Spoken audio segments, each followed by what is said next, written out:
we are back live at the Dean Guitars booth, and we have John Connolly. What's up, John? How are you? Nothing, man. Just soaking in Namm. Another day, another hangover, you know? Oh, yeah, I hear that. And for those of you who don't know, he is with the legendary Sevendust. Do I get to say legendary? I don't know if we're legendary yet, but I sounds kind of cool. You can say it again. You guys are pretty damn huge. You got a pretty gigantic audience who really, I mean, it's almost like a cult following. Yeah, it's definitely a cult following for sure. We got some of the most diehard fans on earth, you know. I mean, yeah, they're the whole reason we're here, you know. Absolutely. Yeah. So now tell everybody how long you've been here with Dean. Probably about 7 months. I started over with Dean at the beginning of our newest record, which is out April 1st. Yeah. Chapter 7, Hope and Sorrow. It's kind of a long title for Sevendust. We're breaking out of, trying new things, but I just kind of gravitated away from that Les Paul shape that I've been playing for years. I fell in love with my Explorer all over again, and I wanted to kind of check out some different things. And Dean's right in my backyard. I live in Orlando. They're in Tampa.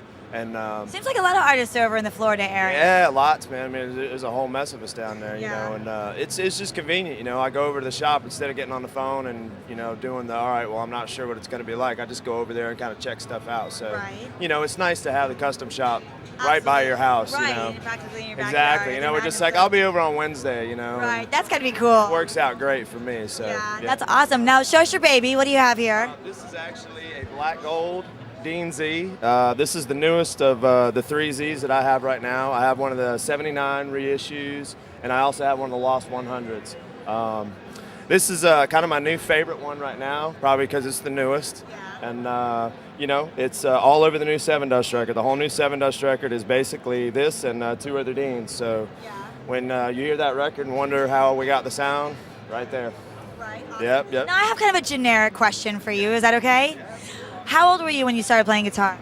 This is a weird one. This is a really weird one. I was 24 years old. Really? Yeah, Wow. I played drums my whole life. I was a frustrated drummer. I wanted to write songs, and me and Morgan became best friends. And I was playing drums, he was playing drums, and there was no sense of both of us playing drums. And I was kind of already going down that road, so we started doing demos after I played guitar. So I was definitely a late bloomer. As a matter of fact, the first gig we ever did, I didn't own a strap until about 3 days before the show. I was sitting in a drum stool, my drum stool that I used for my drum set, and I couldn't stand up and play, and it was a pretty nerve-wracking experience. So yeah. So after you started playing guitar, how long until your first show where you were playing guitar?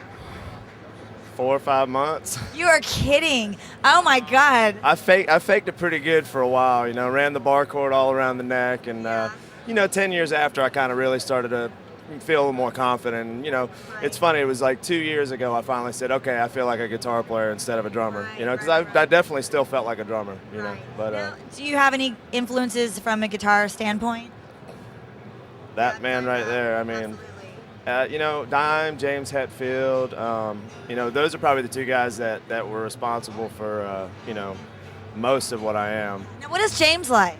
James is cool, he's really cool. I haven't seen James in years and years. It's been, we did the Millennium with him. At the turn of the Millennium, we did 10 shows with those guys and, had a lot of fun. Seems like he'd be a little intimidating. Well, he's a big guy, and, he is James Hetfield, so, but he was definitely the first influence, and he was one of Dime's influences as well, so that's kind of where it all started. But, once I heard Pantera for the first time, it was over. I mean, there was nothing else that even came close as far as guitar playing went, Now, what is it about Dean guitars that surpasses all the other guitars that you've had? They sound better.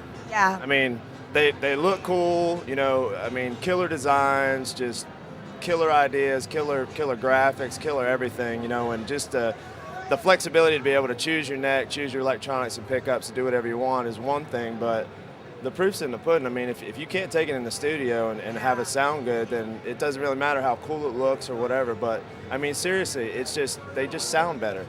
The 3 Deans were the ones that our producer and engineers asked for anytime. We got a whole bunch of different kinds of guitars that we use in the studio, but not this go around. This go around, everything was Dean because they just sound better. I don't know why, but they do. Right. Well, this company is just amazing to me because it started out here and like right off the bat it got bigger and bigger and bigger, and just in the last even 5 years it just exploded.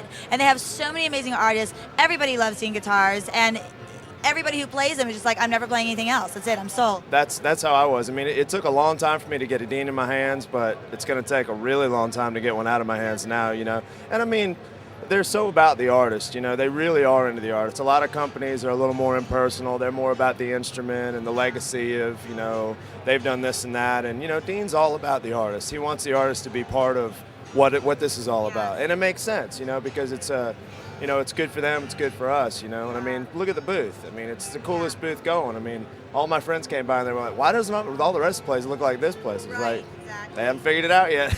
Well, John Connolly with Sevendust, it's such a pleasure to talk to you. You're such an awesome person. I can't wait to see you live again. I will definitely be at your next show. Awesome. All right, take care of you. All right, well, we're going to take a really quick break. We're going to commercial, and we'll be back, so stick around.